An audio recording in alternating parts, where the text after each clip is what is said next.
এখন শুনবেন আজকের গুরুত্বপূর্ণ খবরের শিরোনাম। উচ্চগতির মিসাইল ব্যবহার করছে পাকিস্তান, বলল ভারত। গাজায় ইসরায়েলি হামলায় নিহত আরও ২৭। সামরিক সংঘাতের মধ্যে শক্তিশালী ভূমিকম্পে কেঁপে উঠল পাকিস্তান। আরেকটি নাগবার সাক্ষী হতে পারে বিশ্বব্যাপী, সতর্ক করল পাকিস্তান। নাইজেরিয়ায় বন্দুকধারীদের গুলিতে নিহত ৩০। ভারতের পররাষ্ট্রমন্ত্রী ও পাকিস্তানের সেনা প্রধানের সঙ্গে কথা বললেন মার্কিন পররাষ্ট্রমন্ত্রী। উচ্চগতির মিসাইল ব্যবহার করছে পাকিস্তান, বলল ভারত। ভারতীয় বিমান ঘাঁটি লক্ষ্য করে পাকিস্তান উচ্চ গতির মিসাইল ব্যবহার করছে বলে জানিয়েছে ভারত। ভারতীয় সেনাবাহিনীর আলোচিত নারী কর্মকর্তা কর্নেল সুফিয়া কুরেশি শনিবার এক প্রেস ব্রিফিংয়ে এই তথ্য জানান। পাকিস্তান ভারতের বিভিন্ন সামরিক বিমান ঘাঁটিতে ক্ষেপণাস্ত্র হামলার দাবি করার কয়েক ঘন্টার মধ্যে জানালো ভারতীয় সেনাবাহিনী। এদিকে ভারতের ৫টি বিমান ঘাঁটিতে ক্ষেপণাস্ত্র হামলার দাবি করেছে পাকিস্তান। এগুলো হলো আদমপুর, উদমপুর, পাঠানকোট, শরৎগড় এবং শিরসা বিমান ঘাঁটি। পাকিস্তানের রাষ্ট্রীয় গণমাধ্যম রেডিও পাকিস্তান ও দেশটির প্রভাবশালী সংবাদ মাধ্যম ডন নিউজের প্রতিবেদনে এসব তথ্য জানানো হয়েছে। প্রতিবেদনে বলা হয়েছে, পাকিস্তান দিবাগত রাতে ভারতে প্রতিশোধমূলক হামলা শুরু করেছে। পাকিস্তান অপারেশন বনিয়াম উন মারসুস নামের এই পাল্টা হামলায় ভারতের উল্লেখিত ৫টি বিমান ঘাঁটি ছাড়াও আরও বেশ কিছু সামরিক স্থাপনায় হামলার দাবি করেছে পাকিস্তান। এগুলোর মধ্যে রয়েছে দেহরাঙ্গারিতে আর্টিলারি বন্দুক অবস্থান, জম্মু কাশ্মীরের রাজৌরিতে অবস্থিত ভারতের সামরিক গোয়েন্দা সংস্থার প্রশিক্ষণ কেন্দ্র, উড়ি সরবরাহ ডিপো ও কেজি টপ ব্রিগেড হেডকোয়ার্টার্স। এছাড়াও পাকিস্তান দাবি করেছে তারা ভারতে একসঙ্গে সাইবার হামলা ও ক্ষেপণাস্ত্র হামলা শুরু করেছে। সাইবার হামলায় ভারতের ৭০% বিদ্যুৎ সঞ্চালন ব্যবস্থা অকার্যকর হয়ে পড়েছে। এদিকে ভারতের আদমপুরে অবস্থিত এ-৪০০ আকাশ প্রতিরক্ষা ব্যবস্থা ধ্বংস করে দেওয়ারও দাবি করেছে পাকিস্তান। গাজায় ইসরায়েলি হামলায় নিহত আরও ২৭। ফিলিস্তিনের গাজায় ইসরায়েলি বাহিনীর হামলায় ২৪ ঘণ্টায় আরও ২৭ জন নিহত হয়েছেন। আহত হয়েছেন আরও অন্তত ৮৭ জন। গাজার স্বাস্থ্য মন্ত্রণালয় জানিয়েছে, স্থানীয় সময় বৃহস্পতিবার সন্ধ্যা থেকে শুক্রবার সন্ধ্যা পর্যন্ত তারা হতাহত হয়েছেন। খবর আনাদোলো এজেন্সির। স্বাস্থ্য মন্ত্রণালয় জানিয়েছে, নিহত ও আহতদের প্রকৃত সংখ্যা আরও বেশি হতে পারে, কারণ অনেকেই ধ্বংসস্তূপের তলায় চাপা পড়ে আছে, তাদেরকে উদ্ধার করা সম্ভব হয়নি। ২০২৩ সালের অক্টোবর থেকে গাজা অভিযান শুরু করে আইডিএফ। ২০২৩ সালের অক্টোবর থেকে গাজায় অভিযান শুরু করে আইডিএফ।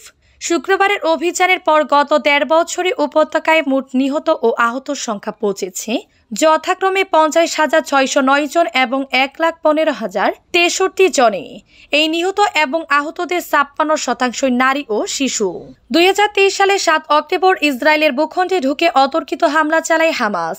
এলো পাথারি গুলি চালিয়ে ১,২০০ জনকে হত্যার পাশাপাশি ১৫১ জনকে জিম্মি হিসেবে ধরে নিয়ে যায় তারা। সামরিক সংঘাতের মধ্যে শক্তিশালী ভূমিকম্পে কেঁপে উঠল পাকিস্তান।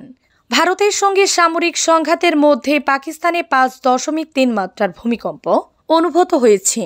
পাকিস্তানের আবহাওয়া অধিদপ্তর পিএমডি জানিয়েছে, স্থানীয় সময় শনিবার সকাল ১০টা ৮ মিনিটে ভূমিকম্পটি আঘাত আনে। পিএমডি জানিয়েছে, স্থানীয় সময় শনিবার সকাল ১০টা ৮ মিনিটে ভূমিকম্পটি আঘাত আনে। এতে এখন পর্যন্ত কোনো হতাহত বা ক্ষয়ক্ষতির খবর পাওয়া যায়নি।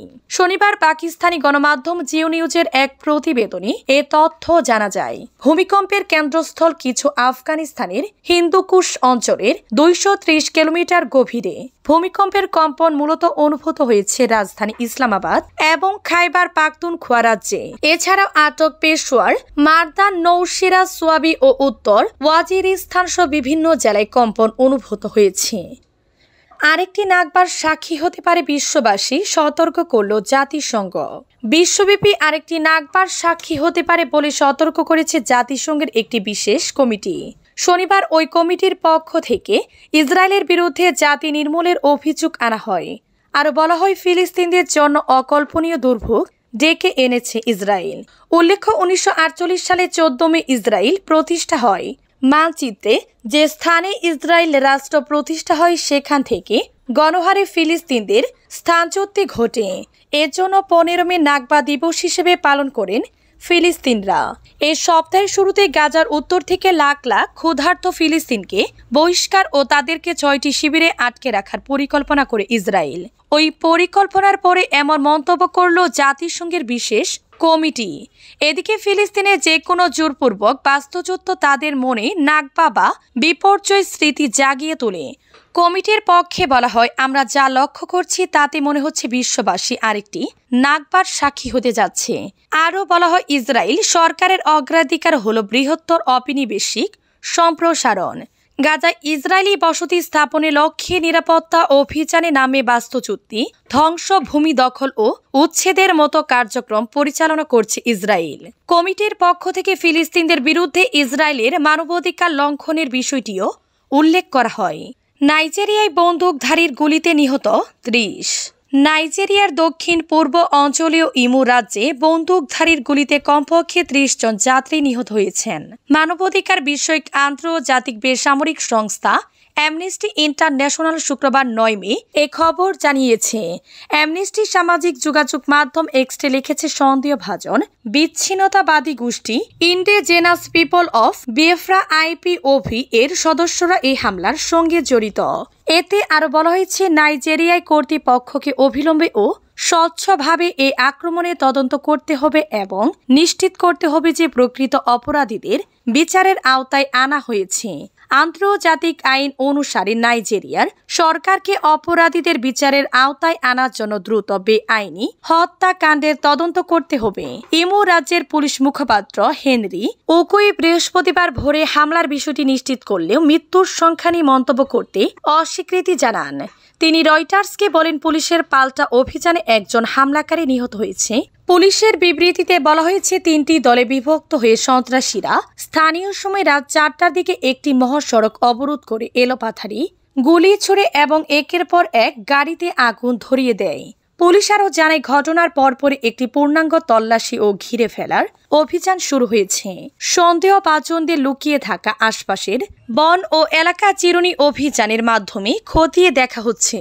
ভারতের পররাষ্ট্রমন্ত্রী ও পাকিস্তানের সেনা প্রধানের সঙ্গে কথা বললেন মার্কিন পররাষ্ট্রমন্ত্রী।